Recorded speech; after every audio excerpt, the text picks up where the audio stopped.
Hello and welcome back to iBluairJgR Gaming for Comedy. This is Uncut Civilization 6.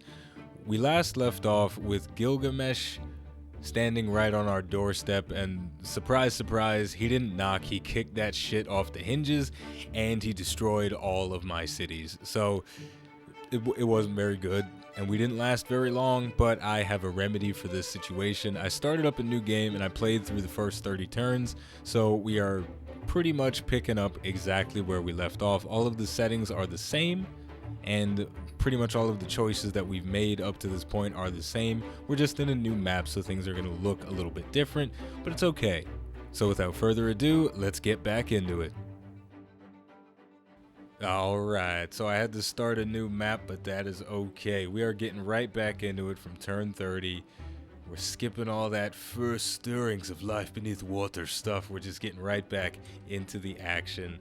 Let's get it going. Everything is pretty much the same as it was. I know I've already said that before, but you know, may as well reiterate it one more time. So we're going to get right back into the research. I think the most prudent research for us is going to be horseback riding. Horsemen are a very powerful unit in the early game, especially what I've noticed, and probably the reason why I got completely and utterly destroyed by Gilgamesh was because his early game units far outclassed the basic warriors that I had available to me, right? And I feel like any civilization that has a unit in the ancient era that is stronger than the basic units of the ancient era has a ridiculous advantage, right? Like, there was this one time, here we go, some bullshit about to happen. Now China about to declare war on me. A strong economy begins with a strong, well-educated workforce. Look at this. Look at this. But I like the Aztecs, for example. They have the Eagle Warriors in place of the standard warrior, and those things rip buttholes open. Oh my goodness, they are strong. I mean, the Eagle Warriors are an unstoppable force. I mean, you get a couple of those, you can take over multiple city states and just straight up straight up travel across the land and leave nothing but destruction in your wake, right?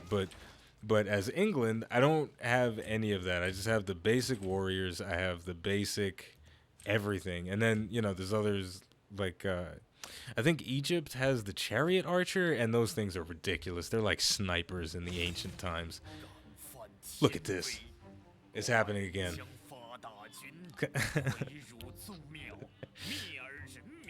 I don't need to hear the rest of it in Chinese, in Mandarin.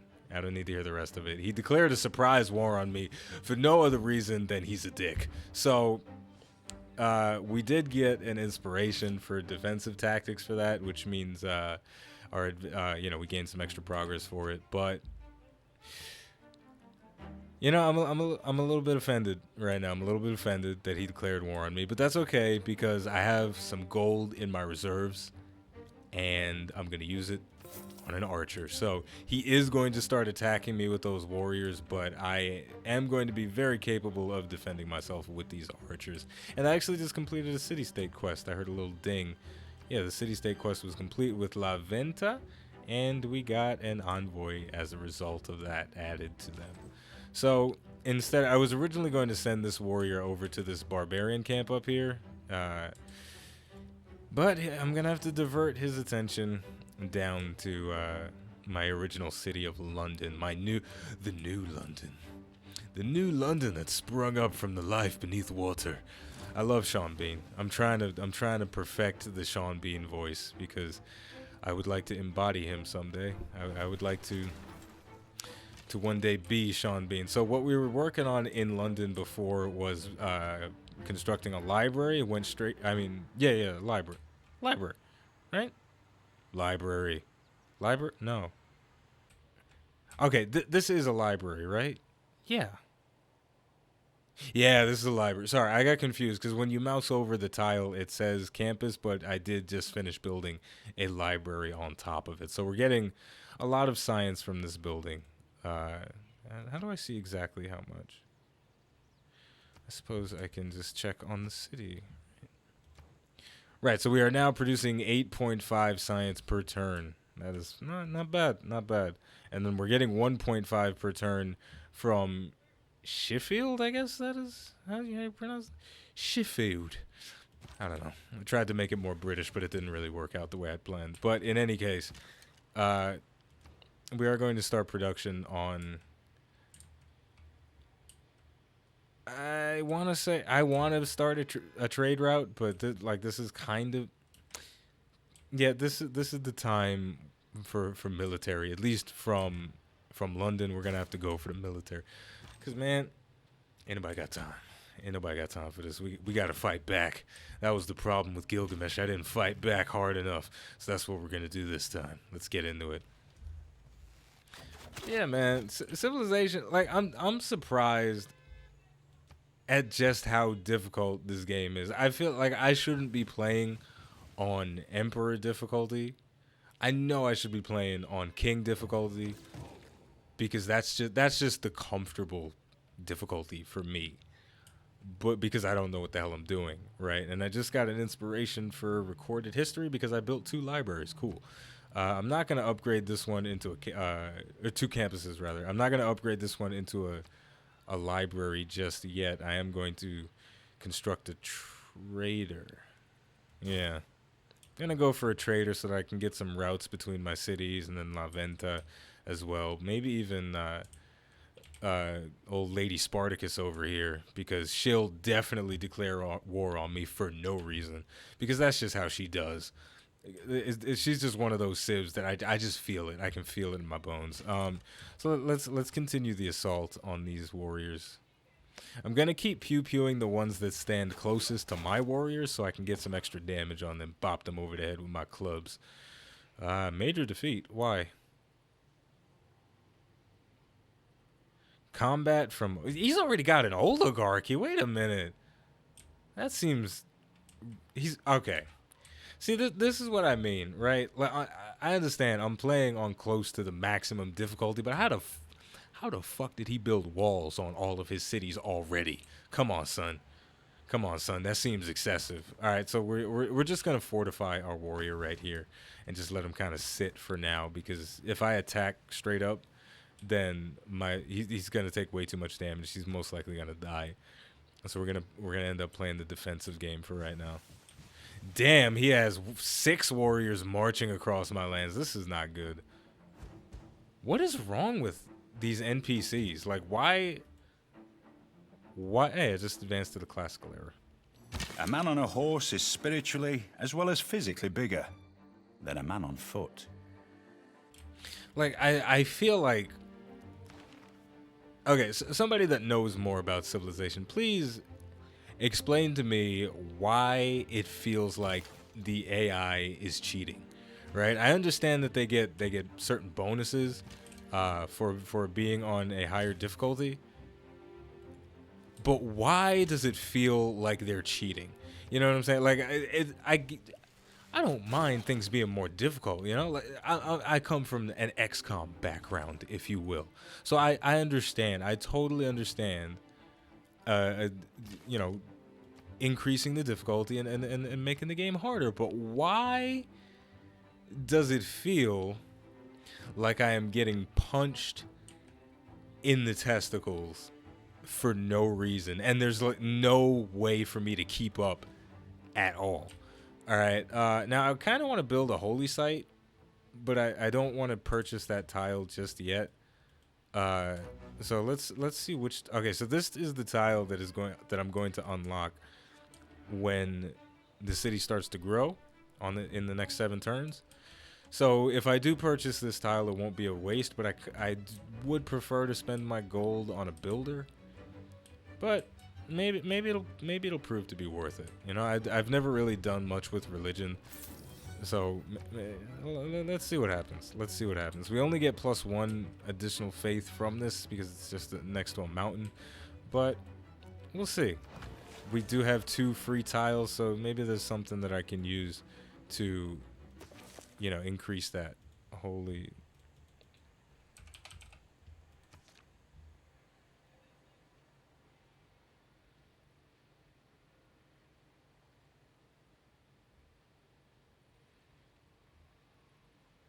No, there's nothing extra that I can do to make that bet. Oh, well, it gets +2 faith for every 2 adjacent district tiles. So if I put another district on either of these 2 tiles, then the holy site will become more effective. So that's pretty good. That's pretty good.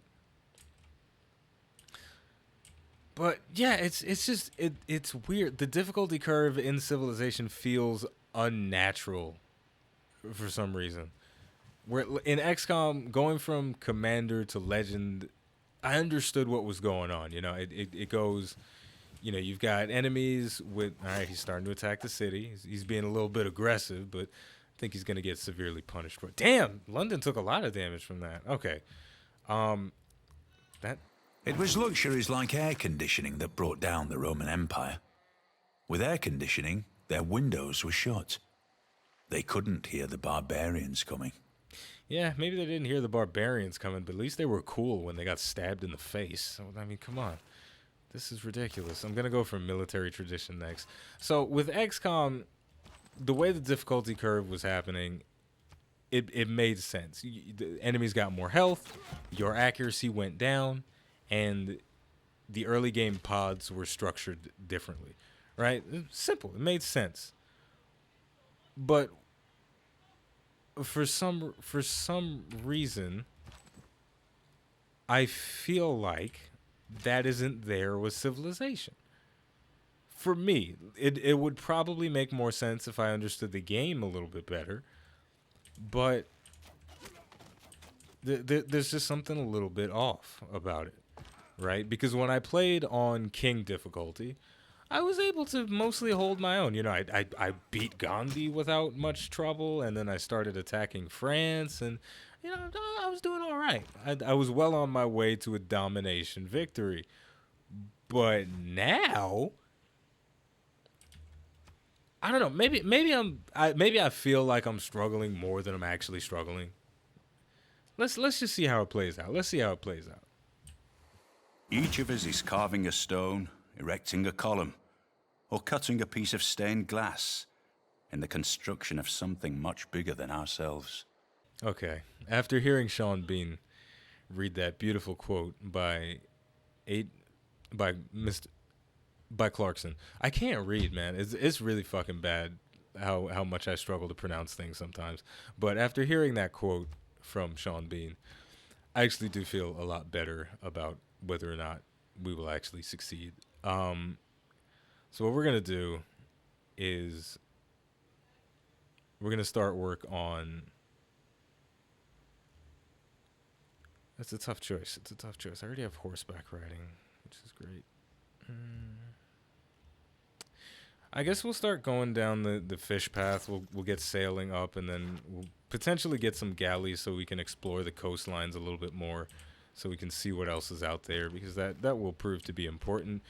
And I would like the ability to start embarking my units, because believe it or not, I think the ability to embark and disembark is kind of underrated. You know, getting a sail around to just kind of pop up wherever I want to. So I'm gonna try and get that technology researched as soon as possible. Now with this archer, I kind of clicked over it a little bit quickly, but I just took the promotion garrison, which gives him 10 combat strength when occupying a district or a fort.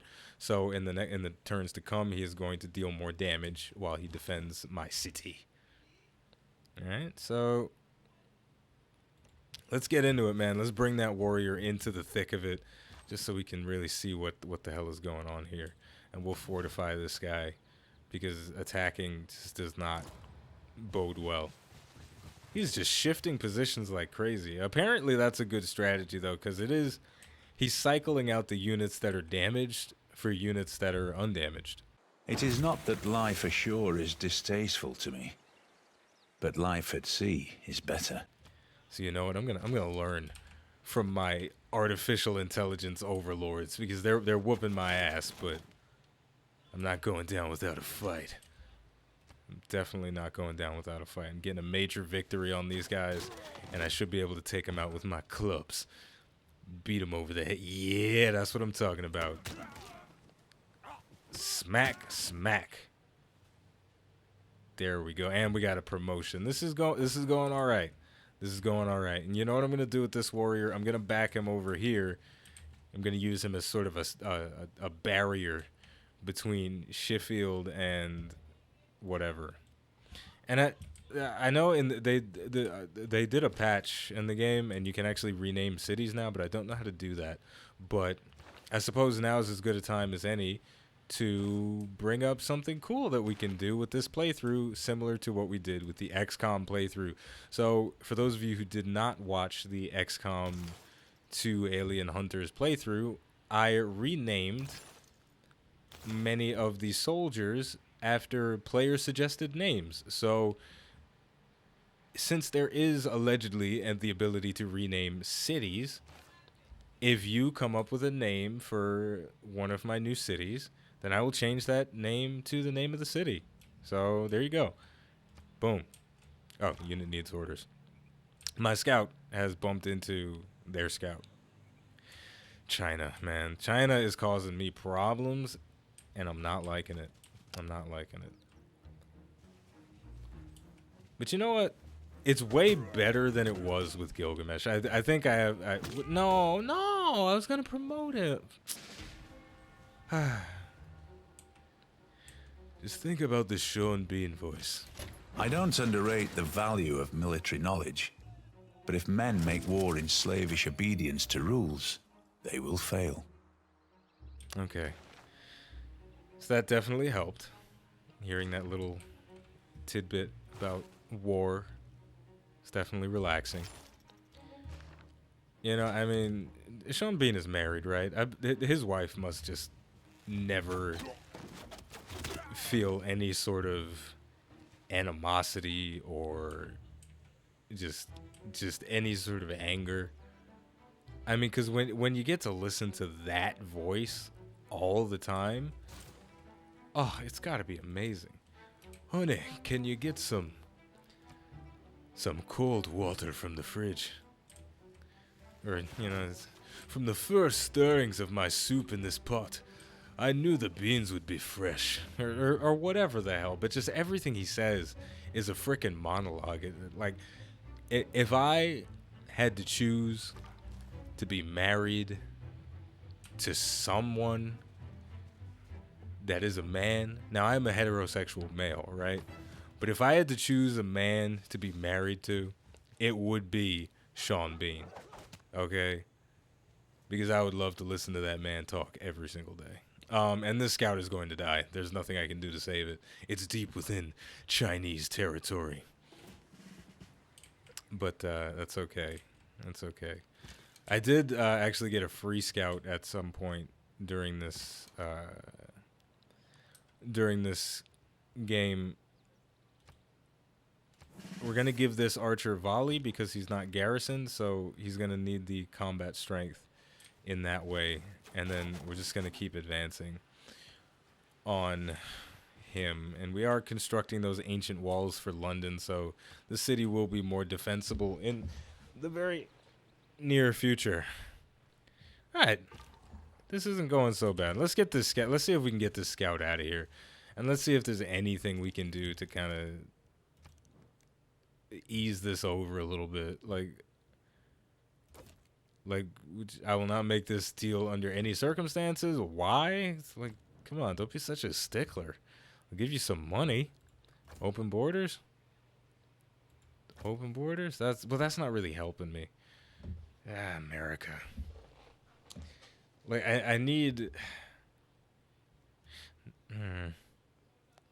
Alright, I'm going to make friends with America. I'm going to offer him open borders. And I'm sure that it's a friendly gesture. It's like, you know, you can see my house, I can see your house, we could chill together. It's a friendly gesture because I feel like I'm going to need a dog in this fight. I'm going to need a dog in this fight, and that dog is America. America. Alright.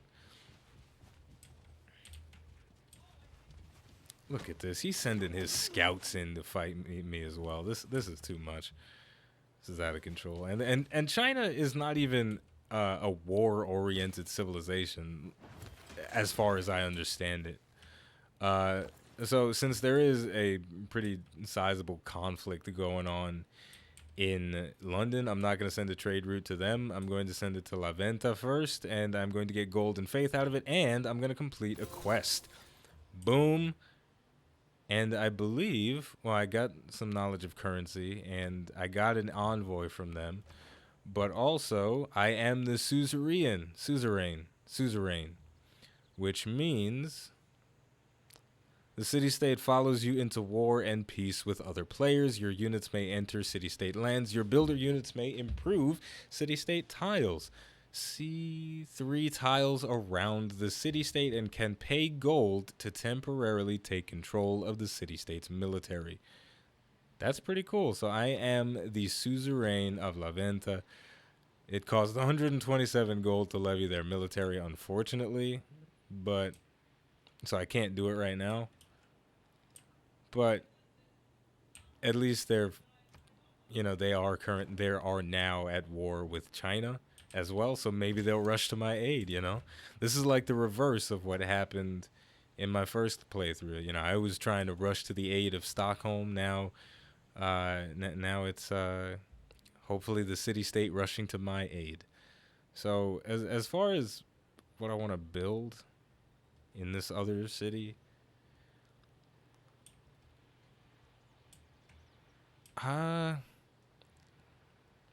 it's always a tough choice, man. I think I'm gonna want to go for a builder, because if I get a builder and then I get some horse and then I get an encampment, then I'll actually start making cavalry, and the cavalry will pretty much secure my city's safety for the foreseeable future. So that's what I'm going to try and do. I'm going to try and get some cavalry out here. And what I'm also going to do is pew the hell out of that warrior. I'm having a war on multiple fronts right now. Get the hell out of my city. This is my city. The crown belongs to me and me alone. That's a really good show on Netflix, by the way. If you haven't seen it, it's a great show for Netflix and chill.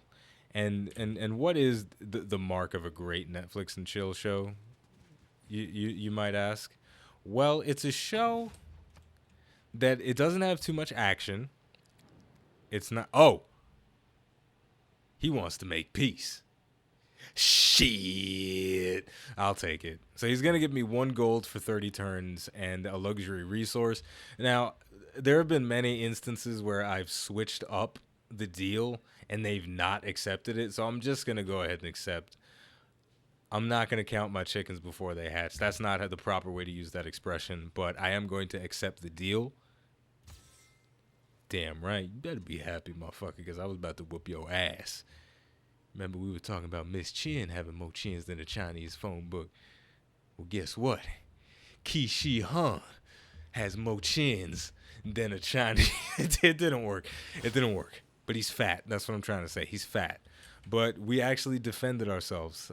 We didn't lose the battle. Is the mirror of the form, wine of the mind.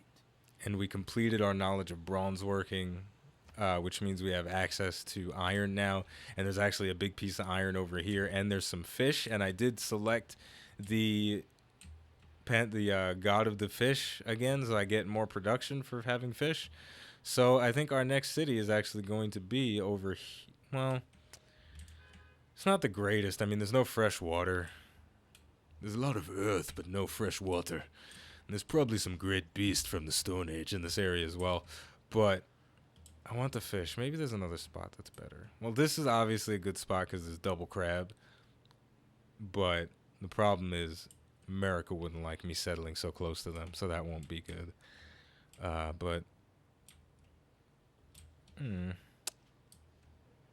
maybe here. And another downside to this that wasn't a problem in the first time we started up was that I was right next to a second continent, but in this one the whole continent is I'm sort of like right in the middle of the initial continent, so I can't get the bonuses for settling on separate continents. So I'll actually have to start getting some boats so I can potentially sail across the water to, discover if there is another continent over here. So I'm not really sure. My point in saying all that is that I'm not 100% sure where I want my next city to be, but when I do figure it out, you'll be the first to know. So on that note, I'll choose a research and then we're gonna wrap it up. Just finish bronze working. What does that do?